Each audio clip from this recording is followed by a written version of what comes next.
Let's move on now to a guest in the studio. Mr. Minister, this issue of trafficking domestic workers, it's not news to Sierra Leone. What are some of the measures you've put in place to address this? Well, thank you very much. As you rightly said, this is not a new phenomenon. That is why, as a government, we believe in regulating the process itself. And as I speak, it was in 2020 that government lifted the ban on labor migration. But prior to doing that, we ensured that we started putting up the systems, the regulatory framework for that to happen. And the first thing that we did was to have a meeting with all the former employment agencies that were carrying out the work of overseas employment. And I tried to draw their attention to the fact that I had got government to lift the ban, but then they had to follow certain procedures. And some of the procedures we established collectively had to do with reviewing the process of registration. So out of about 25 or more employing agencies that were engaged in the trade itself, as I speak now, we have about 11 of them that were able to qualify to send people overseas, in terms of employment. But that is not just the structure that we have put in place. In terms of the processes that you have to go through prior to departing Sierra Leone to your area of destination, there are also systems and processes that we have also established, and we are trying to make sure that everything is digitized so that at the end of the day, prior to your departure from Sierra Leone, the Ministry of Labor, the Ministry of Foreign Affairs, and the Sierra Leone Embassy that is covering that part of the world where you are going, all will be involved in terms of knowing where you are going and where you are, where you'll be staying, and what will be your welfare from the time of leaving Sierra Leone to the time when you are coming back. So all of those we have put in place. Over and above that, we enter into bilateral agreements with some of these countries. That's the most important one. We enter into bilateral agreements. And how do we get into this bilateral agreement? We looked at the employment policies and the laws of the country of origin. Then we also take a look at the employment laws of the country of destination. So we put those legislations together, out of which we derived the MOUs that we signed, which is a combination of the policies so as to ensure harmonization and consistency.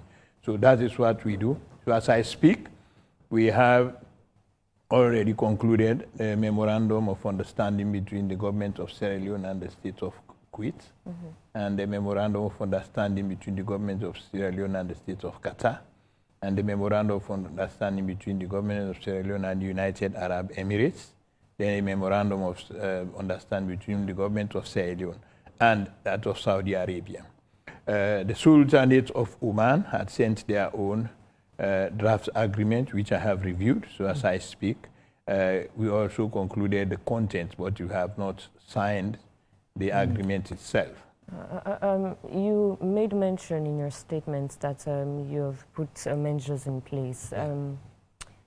It seems as if the measures that you've put in place it doesn't seem to be working. I mean, they are treating these people badly. I mean, what are we not getting right? Which people are they treating badly and where? Over 400 women in Oman. There is a report that has just been launched by an organization called Doubol, which says over 400 women from Sierra Leone working as domestic workers are victims of human trafficking in Oman. The report also says, they are forced, they are undergoing forced labor as well. These are people that have gone to Oman illegally, right? As I speak, as I said, I have not concluded the agreement with Oman.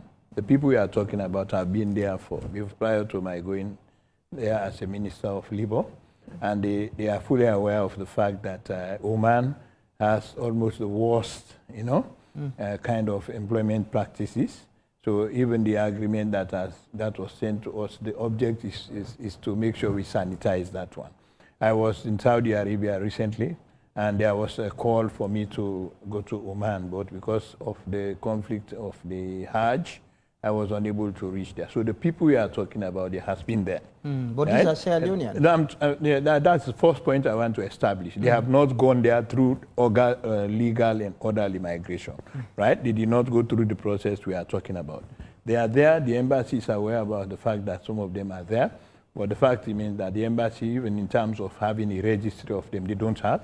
Because when I went there, that was the first question I asked. Can you give me a list of Sierra Leoneans that are there? They cannot produce that one. So it means they are there for themselves and they have not informed government But Mr. Minister, let's say these people have been there before even you became minister, before this government came to power. It's 4 years now. Yeah.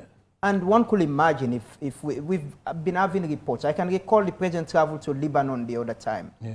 And even helped to facilitate the repatriation of some Sierra Leoneans. Yeah. The issue of Oman and other places have been coming up several times. These are Sierra Leoneans. Have we not made moves to check how many of them are there, how many of them are going through these situations? This is the point I have mentioned. It is the Ministry of Labor works with the Ministry of Foreign Affairs, international cooperation, to make sure that you get the list of those. The embassy makes a lot of effort, but it is only when you have problems that they make sure that the embassy knows. They have a responsibility to make sure that they present themselves or their information to the embassy so that they can be tracked. But once you don't do that, the embassy cannot start to go and check in on them. Right? This is a fact. You know, we have to be very realistic. If you take a look at your passport, it says even if you travel, you leave, you go to the United, you have a responsibility as a Sierra Leonean to ensure that you inform your consulate or the embassy, the office that is established for that purpose. But where they fail to do so and the people cannot provide data, it's very difficult for you to be able to defend them. So I still want to say, as I speak here, I have not received data from the kingdom, from the embassy in Saudi Arabia stating that these people can be found there and there.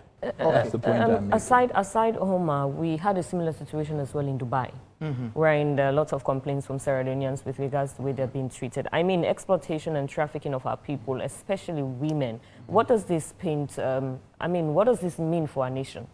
We have to distinguish human trafficking as against legal migration. As I always say, maybe you have to have the immigration officer. As a Minister of Labor, I cannot stop people from moving. What's happening, we have employees in Dubai that have gone there legally. They will not be part of those that are complaining because prior to your departure, right, we have the agreement between the government as well as the institution where they go and work, right? Then they pass through all the legal process. As long as I issue an exit permit, which is evidence that you have gone through the process of legal migration, you will not have a single person that will come here to say that particular person is subject to what we are saying here. The category of persons you are talking about, when I was in Dubai to negotiate this particular agreement, I met them there. One of the questions that was asked, by one of the employers, potentially who can employ some of those people, was that whether I can give them the go-ahead to make sure that they employ some of those. I said they can take that decision on their own. I said, but giving them the fiat to be recruiting those that have come illegally will defeat the process of legal migration because they will continue to use the back channel, then at the end of the day, they defeat the process of those that are here that can go legally. So they are there, and I still want to challenge you that those that are complaining, let them produce to you the exit certificate that allows them to leave Sierra Leone legally through the systems that we have put in place for them to go. They go as tourists. Most of them obtain tourist visas. Let me land. Yes, they obtain tourist visa. Timbo is not there. Government is not there. You obtain tourist visa. You put in your bank statement that you are going on business. You're going to buy things. We cannot stop them. When they go, some of these people, they don't have money. That is the time that they start to go around scouting for employment. And you have these agencies there that are established also that make sure that if you go there, you need a job, you pay for that, right? And they help you secure a job. Where you cannot secure a job and the time elapses, you have to go and pay again. So these are things that we try to stop by encouraging government the last time to lift the ban so that people will know that prior to your departure to this of your countries of destination, there are processes and systems you have to go through to ensure your own personal safety. So the problem is there, but the government does not have that fund to ensure that they continue to repatriate them. We work with the International Organization for Migration that is charged with the responsibility of assisting these categories of workers. But let's face it, they also have to know that these are the potential implications if you decide to leave the legal process and you follow the illegal process. You know, I can understand at the time when the ban was imposed, and that was the argument I used in cabinet to get president to lift the ban. Because if you impose the ban, they will go illegal anyway. But then if it is now open, you make sure you follow the process. Mr. Minister, in no way we are trying to promote illegal migration. I believe the same for Lamrana. But one would say these are Sierra Leoneans. If they call for help or assistance, is it not okay if your ministry try to render them assistance? We can render, but insofar as our ability can show. That is why I said I did not stop people from recruiting them, right? But I said I left it entirely to them, because once they go there and commit an offense, they should know that we don't take responsibility, unlike those that pass through the system, right? I'll give you two examples. Not that everything in Dubai that we are talking about. We have two that have been repatriated, right? Some of them, they violated the institution's policy, right? But then they were repatriated legally. And they came, until and unless they want me to come with their parents and they themselves come and speak, we don't publicize that one, right? Okay. So, but if you go on your own and your time expires, you don't have money to come, you have to ensure that we assist through the We'll come back to you. Let's go to a Zoom call where we have Ekaterina Porras Sivolobova. She is the founder and director of Do Bold. I hope I got that name correct. Good morning, Eka. I'll cut it short at that. Good morning, Eka. Good morning. And yes, Eka is perfectly fine. Thank you. Okay, welcome. You just released a report yesterday which indicates that over 400 women from Sierra Leone working as domestic workers are victims of human trafficking in Oman. How was that report compiled? Yes, I will explain this, but before I do want to say greetings to the Mr. Minister that is there listening. And before releasing the public report yesterday, we did try to send it to the relevant agencies, relevant offices, including the embassy in Saudi, and as many people as we knew from the government in Sierra Leone before it was published, to make sure that they knew what is happening before going public. Regarding the Sierra Leoneans, yes, we have been working with a group of more than 600 Sierra Leoneans who are in Oman for the last 2 years. The report was not intended from the beginning, but only because we found such an extreme number of women from one nationality going through such a distress, we started collecting data. The way we do it is that we have created communities online for Sierra Leoneans where we communicate with them and we gather the data. Each person, each woman has to fill out a survey that contains 112 points of data, meaning that this is not a very simple survey. We really want to know whether they are victims of human trafficking. If they're not, are they experiencing forced labor? If not, what other issues are they experiencing? In the report, the findings are based from 469 surveys and 390 in-depth conversation with the women. Our job was not only to gather data. We guided the women on how to seek redress, seek justice, negotiate with their employers to receive their payment or to allow them to return home. And we worked for 2 years with the embassy in Saudi Arabia for Sierra Leone on returning these women. So we have been involved not only on collecting the data, but actually returning the women home. Okay, Ika, we'll have to hold you there a bit. We'll have to hold you there a bit. We take the news summary. Just give us some time. We'll come back to you shortly and continue the conversation. Let's take the news summary quickly. It's 9 a.m. in our studios. But in our top stories this morning, pupils from different schools across the country have called for improvement of infrastructural facilities, the termination of extra classes, and more attention for teachers, among others, for the transformation of the education sector.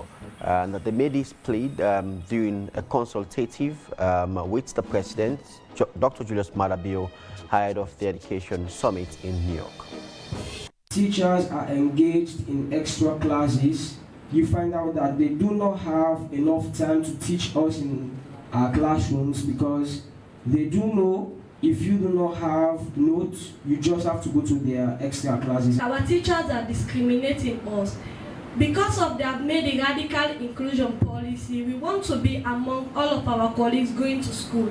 But there are lots of people living with disability in the streets begging, and we don't want that to continue in the future.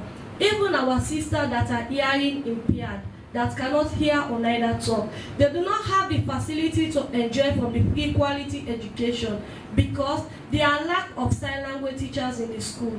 We have a crisis of learning, and that was alluded to by the lady from the library, and that is my greatest worry. It's true for Sierra Leone and a lot of other countries, and that is why we are embarking on this. Look at the many things you have said. Some of them I know about, some of them I didn't know about, some of them I knew about, but maybe I've not given it the required attention. The lack of furniture, the lack of attention to kids in school, or, you know, by teachers. I mean, this is a conversation we are going to have with our teachers. And finally, the chairman of the National Council for Civic Education and Development, Kalilu Tutange, has said they will train bike riders on traffic rules and that it will help in reducing the clash between law enforcement officers and the riders. Police officers, members of the Local Police Partnership Board, we were talking generally about some of the issues around young people and the levels of violence and tension between law enforcement and young people. And this issue of the friction between bike riders and the police came up. And not long after that, we also heard that the police was about to enforce the CBD regulations. So I decided that with all of the angst and all of the tension that was around, it was not appropriate for police to just go and begin to enforce the existing regulations, although they were, but it was required that we have a sit down. So we also touched on the issue of the database of the riders themselves. Because if you don't know who you are leading, anybody can just infiltrate you and create a problem in your name. And so they have this slogan as touch one, touch all. Some people may be hiding under that to cause trouble. So we decided that we are actually going to support them so that we can actually digitize their membership and see who is and who is not. And they will also find some clear identifiers of who their membership are. We also talked on the issue of compliance. People don't know, the riders, most of them don't know the traffic laws, and so they don't comply. So we...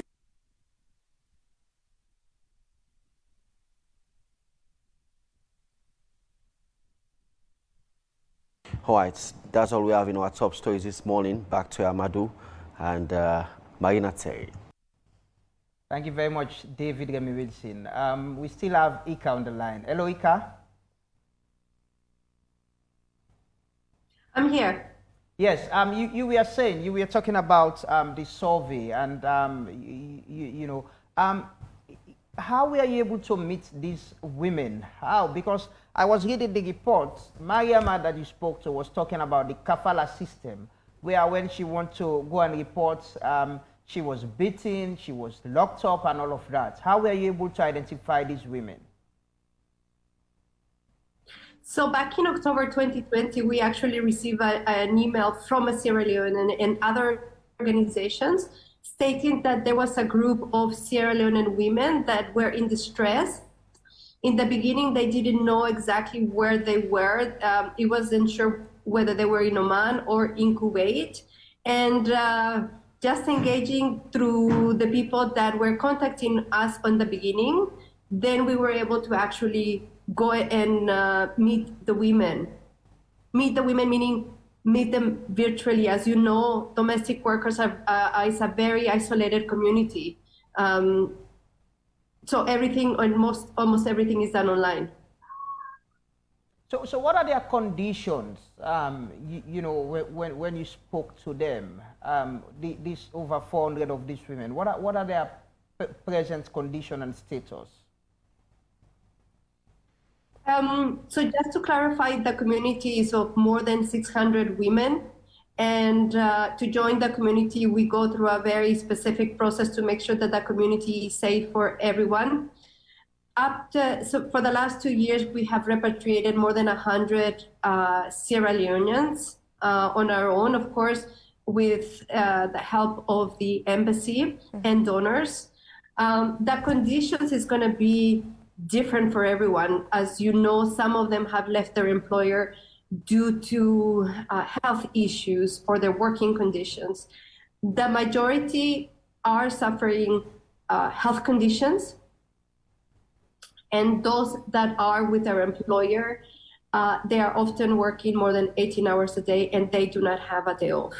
So they're very tired, they're very exhausted, and often they see as the only way out is to leave the house, at least for them just to survive mentally and physically. So a lot of them are actually outside. They want to return home, so they're not looking for another job.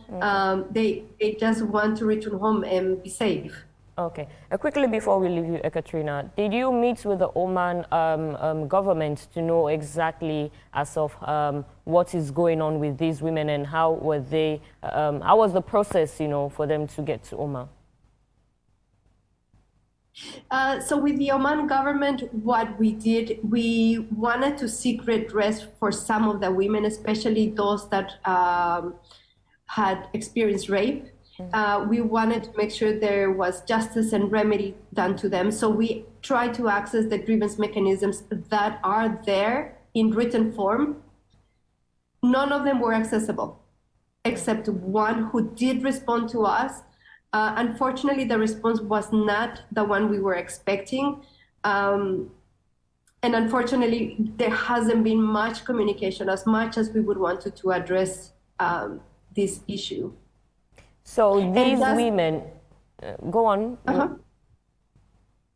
No, the only thing I do want to say, especially regarding the report to the minister, labor minister here, is that we wanted to make sure that this report was out before signing a bilateral agreement with Oman, because we know what there is in policies, what they have as policies in written form, but actually the experience, the practice itself on the ground is very different than what it is written. And this has to be taken into account.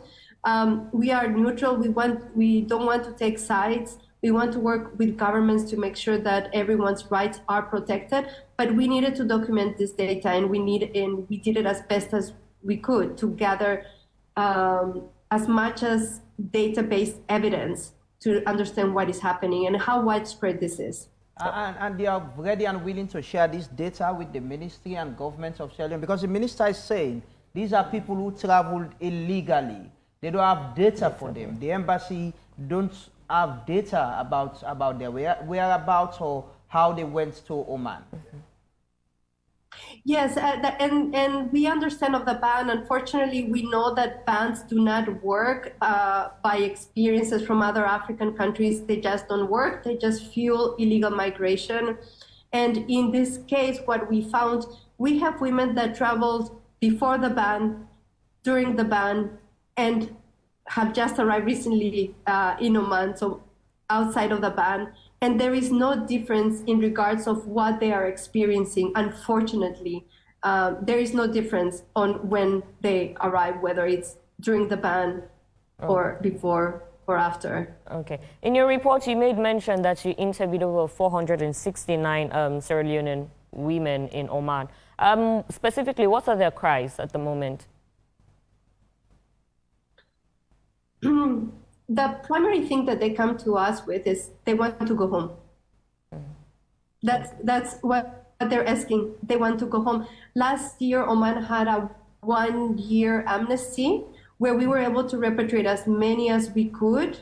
The amnesty ended this past January. So a lot of them are really wanting to go home. There are mental issues are increasing among the women. We are getting more cases of women that are suffering mental issues to a point that we can no longer repatriate them, as well as medical health conditions. A lot of them are suffering health conditions from ulcers to breathing issues and other health issues that you can think of due to exhaustion and malnutrition. Okay. There have been cases of where Sierra Leoneans have been arrested, they are in detention. Have you been able to confirm that? Do we have any of them in detention in Oman? We can confirm that. We have repatriated women that were in detention. We were supporting women who were in an apartment and the apartment was raided and they were arrested with no charges. No information is given to them of why they were arrested, especially in this case, some of the women had amnesty where we were only waiting to give the ticket.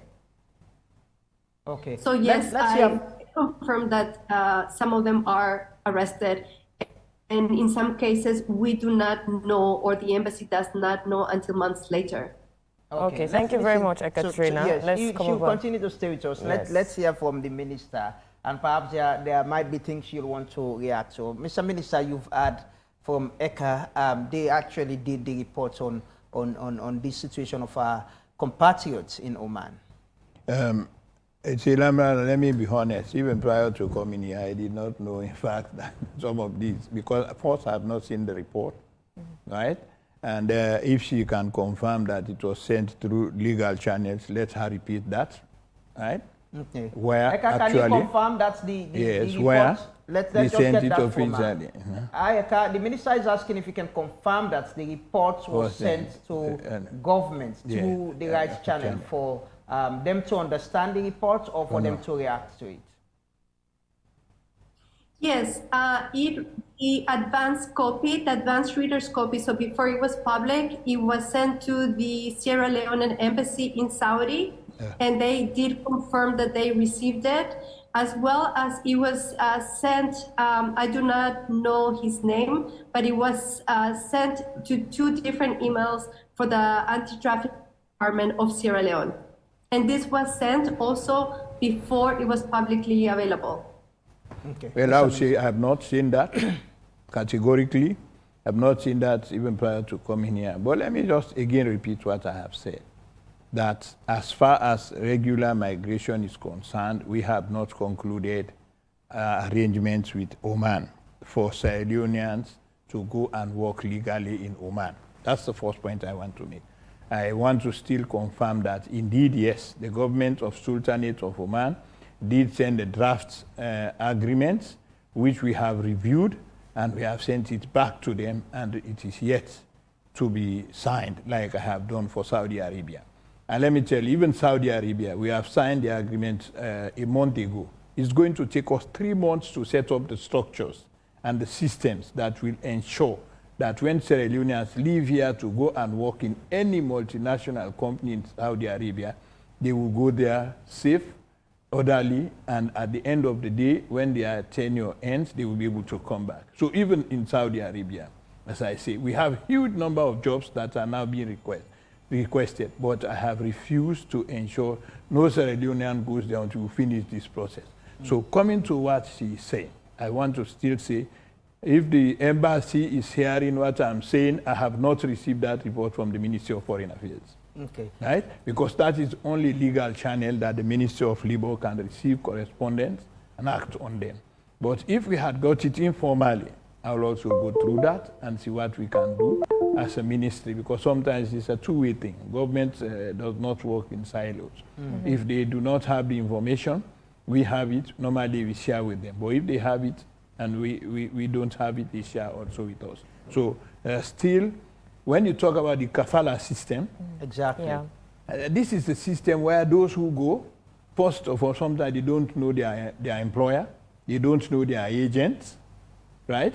They will be communicating through the internet, online, right? But nobody leaves the shores of Sierra Leone if you want to go on employment without a written contract. And some of these people go without contracts. Like I said, they will go as if they are tourists. Then they start to go and meet these agents, and these agents enter into agreement with some of these companies. So the kafala system requires that one, your passport is going to be withheld. You will never be in possession with your passport. You don't have a telephone, right? Even if you have a telephone, that one also will be taken over either by the agent or the individual that you work.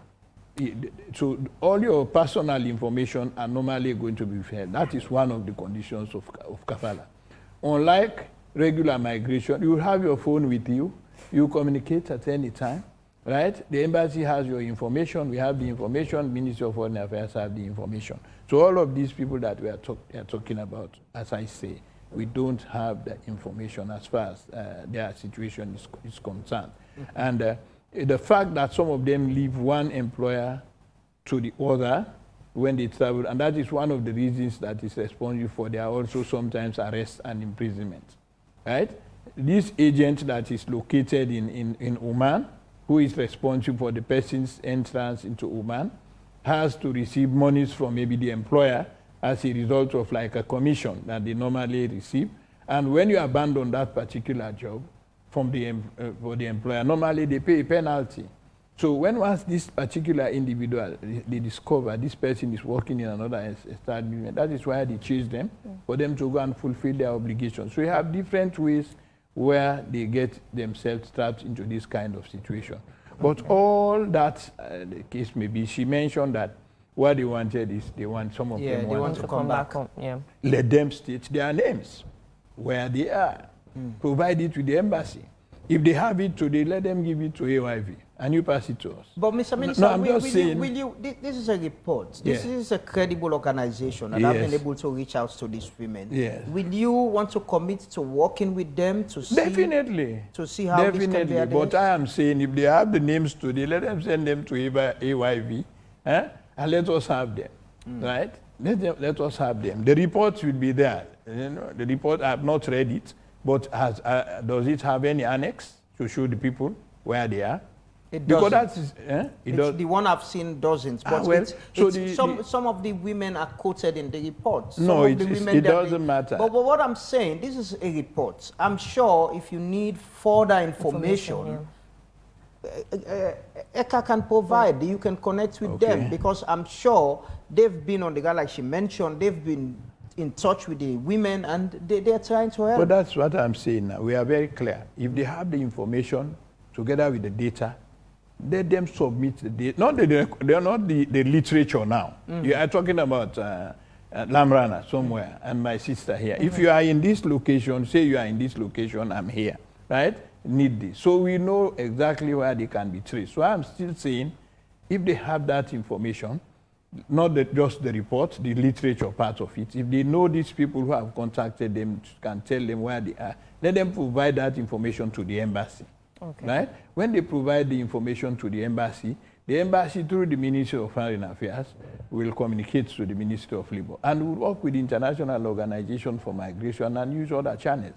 Like you said, when the president went to Lebanon, those people who had gone to Lebanon, when they are, like I have just mentioned, you know, through their own, some of them went as tourists. But because he's a president that listens and somebody that cares, that was why he personally put his money for some of them to be repatriated.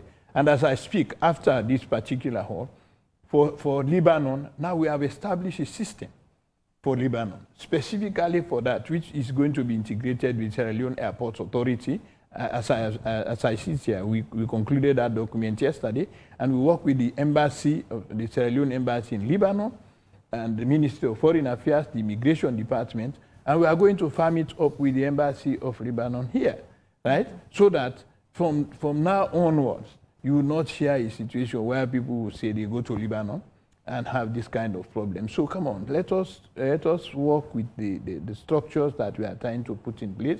They are not all exhaustive for the time being because this is a new phenomenon that we are trying to expand. But what I know is that people want to move, and as a government, a responsible government, for us to facilitate that movement, we have to set up the legal framework, and the process is for us to be able to ensure that we track them where they are, so these kind of situations will not repeat themselves again.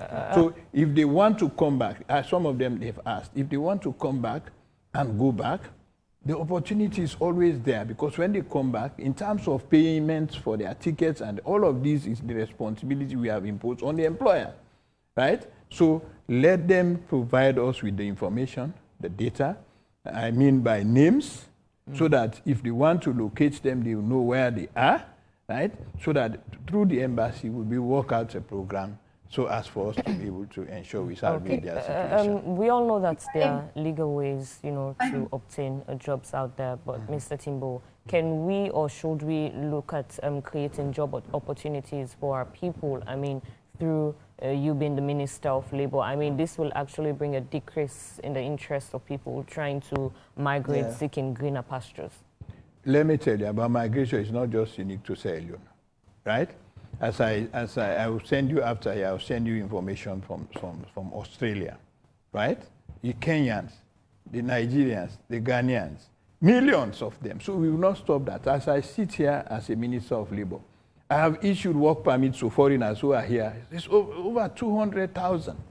I hope you understand. So these are people who come to Sierra Leone to come and seek for greener pastures. The Chinese, the Indians. You go there, go to these construction companies, go to these mining companies.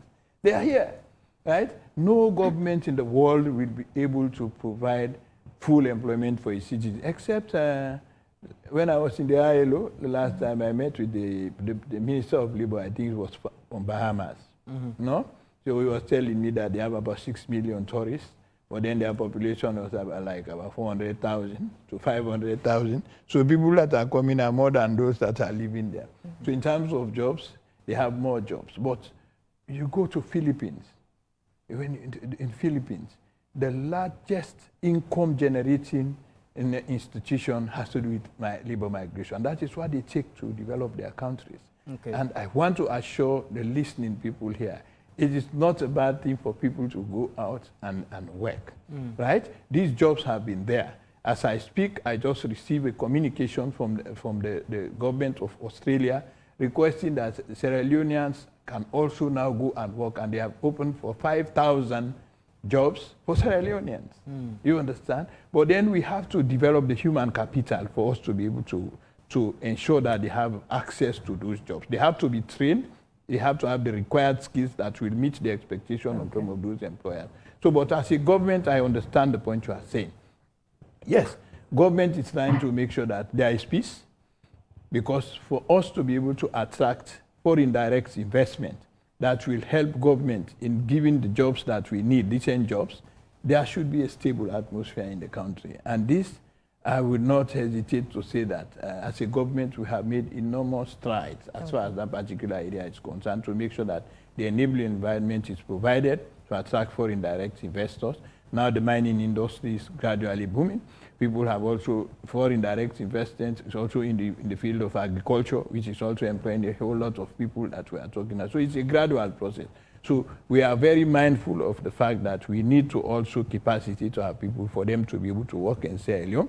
But then we should also make sure we open the doors for those who want to go out to go and help their families. Mind you, these are jobs that are meant just for 3 years and 3 years. Labor migration is a different phenomenon altogether. It's certain before you leave, it's certain the time you go, the time you come back. I mean, Mr. Minister, I'll definitely come back to you. Let's now join Ekaterina. Are you with us? Yes, there are many things that I would like to say, but I know we don't have the time that we need. So first of all, I do want to invite the minister and anyone else from the government of Sierra Leone to contact us. We have detailed information of what is happening and why it is happening. We know the gap that exists between what is written in the policies and what are the practices. And we wanted to make sure that we understand whether this is happening to just a small number of women or whether it's happening systematically. What are those practices that are normalized and widespread that keep women trapped? And I just wanted to respond something about offering support. We are in contact with the women, so there is no issue of knowing who they are and where they are. We invite anybody from the government to join our community if they want to be in touch directly with the women and hear from them.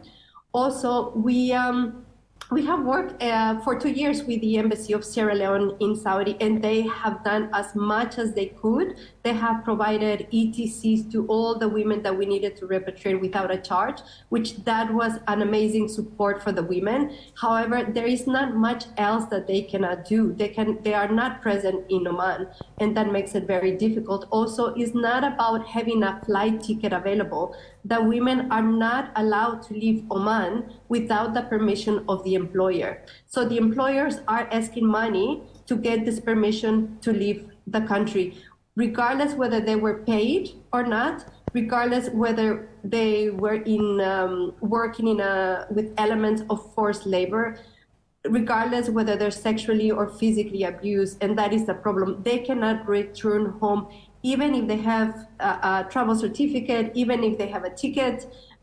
We need to have the permission of the employer for them to leave, and that's why it has been so difficult. So we have been working with the embassy extensively, and we are very grateful for the role that they have played.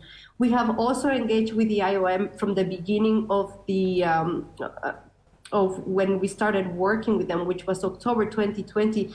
The IOM was informed at the same time as we were, and eventually, they asked us to collect the data to understand, okay, who is a victim of trafficking, who needs support, and we did that. Unfortunately, they came back to us saying that, unfortunately, they cannot provide that support. So we have already engaged with these partners that I think are very important to be part of the solution.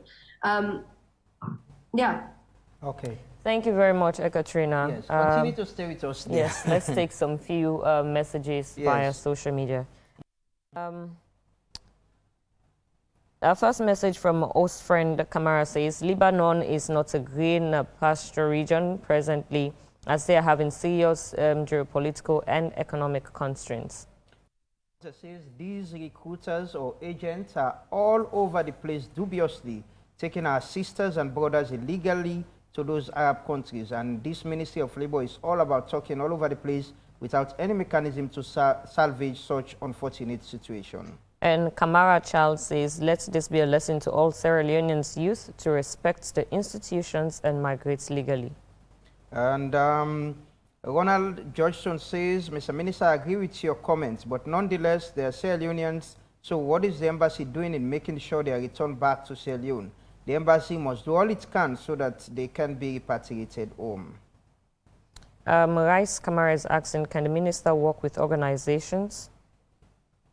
Ronald also went further to say, these are typical economic migrants seeking for greener pastures, and the embassy staff are there to assist them either by repatriating them back to Sierra Leone, that's the normal procedure of any embassy or high commission to assist its citizens. And Ronald Georgestone says, Mr. Minister, I agree with your comments, but nonetheless, they are Sierra Leoneans. So what is the embassy doing in making sure they're returned back to Sierra Leone?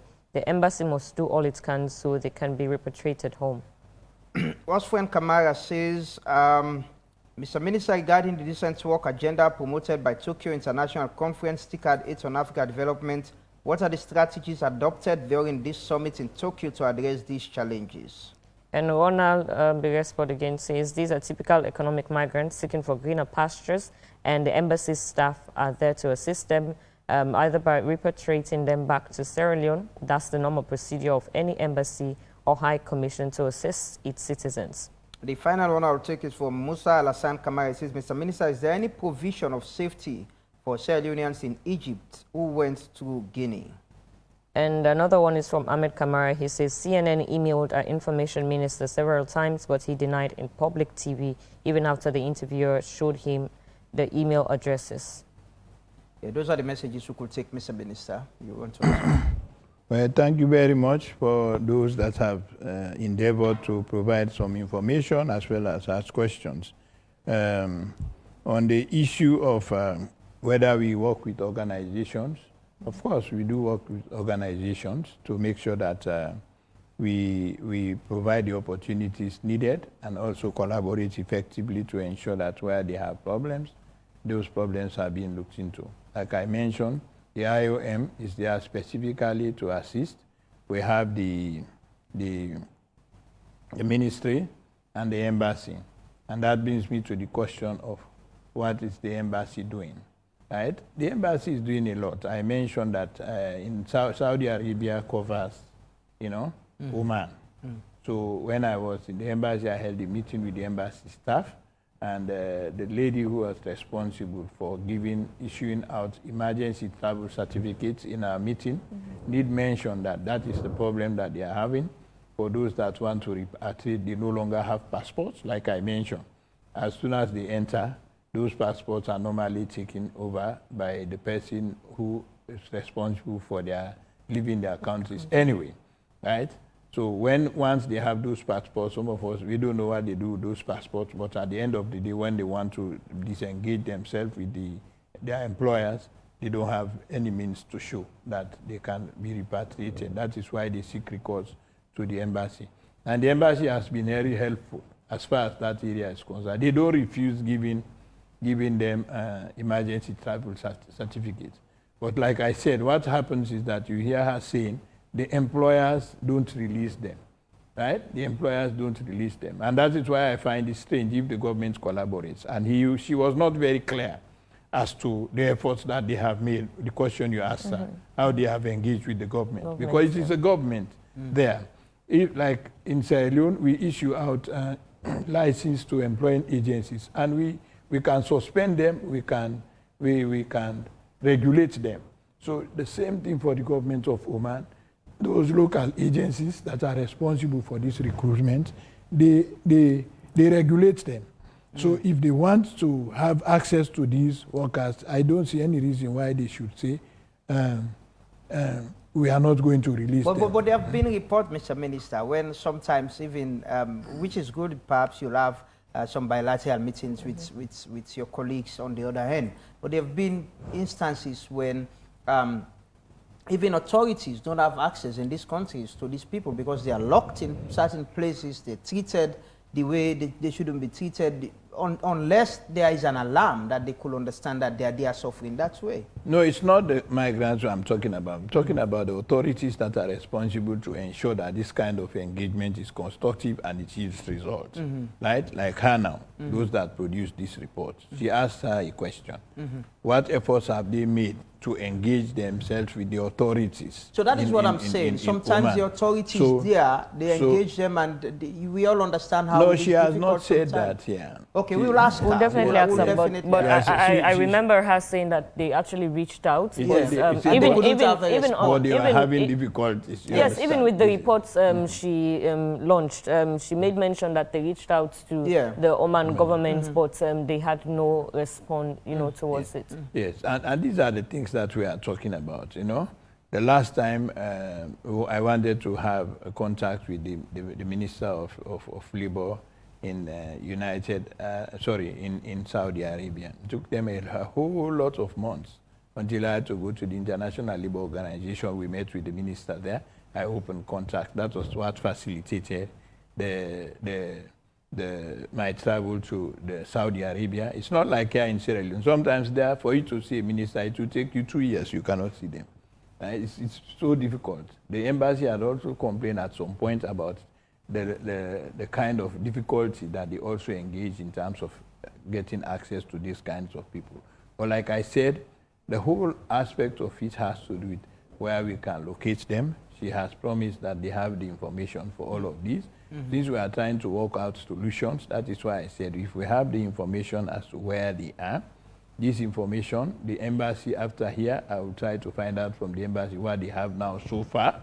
Like I said, the last time I went there, they could not provide me with the data of these persons, but the literature, like she explained, that was made available to us in terms of what the Sierra Leoneans are suffering. In fact, the former head of Chancery, Vico Kondo, wrote us a whole message about the workers in Oman, what they are saying. But when it comes to actually, like I said, identifying having access to them, it becomes a problem. So for us to be able to assist them, we have to know them, who we are talking about, right? Okay. So I am going to ensure that we send a memo to the Minister of Foreign Affairs so that it will be formal for us to demand, one, the reports that they have mentioned, and number two, to make sure that where the data is available, let them also make sure that they provide it to us so that collaboratively with them, we'll be able to work with the organizations that are responsible. So for those that want to come back, we make sure that we ensure that they are also repatriated. Okay. Well, Eka, I will want to round up with you. You've heard from the minister, and there is that assurance that if they could have the data, they could play their own part to ensure that these ladies, their concerns are addressed and they are repatriated. What will you say to that?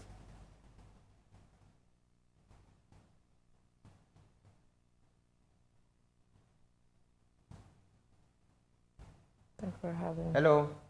We're having issues with her sound. Can you hear me? Yes, yes, we can hear you now. Okay. I wanted to say, first of all, thank you to Mr. Minister for your willingness to help the Sierra Leonean women that are trapped in Oman. We are open to provide you all the information that you require of who these women are, where are they, and any other information that is required. Please, if the people in the studio, if you can provide the minister with my phone number so we can be directly in touch. You can also call it. Regarding the current status of the women, we provide recommendations. We provide 23 recommendations, both to Oman and Sierra Leone, on what to do, not only for the women right now, but actually to prevent of this happening again.